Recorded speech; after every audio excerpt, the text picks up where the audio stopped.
ఇప్పుడు చూస్తున్న వీడియోలో కొన్ని ప్రాంతాల్లో పిల్లలు పాఠశాలకి ఇలా కూడా వెళ్తారు. మీకు తెలుసా, పాఠాలు సరిగా చదవలేక మర్చిపోయే అల్లరి పిల్లలకు ఈ వీడియో ఖచ్చితంగా చూపించాలి.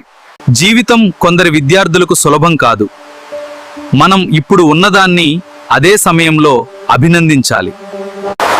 చిన్న చిన్న ఇబ్బందులకే సాకులు చెప్పే మీ పిల్లలకు చూపించండి. ఈ వీడియో ఇప్పుడు నెట్టింట్లో వైరల్ అవుతుంది. మీరు కూడా చూడండి. Thanks for watching. Dale, pues. Dale. Mira, si cruzan estos niños aquí con este peligro en esa carrucha, miren.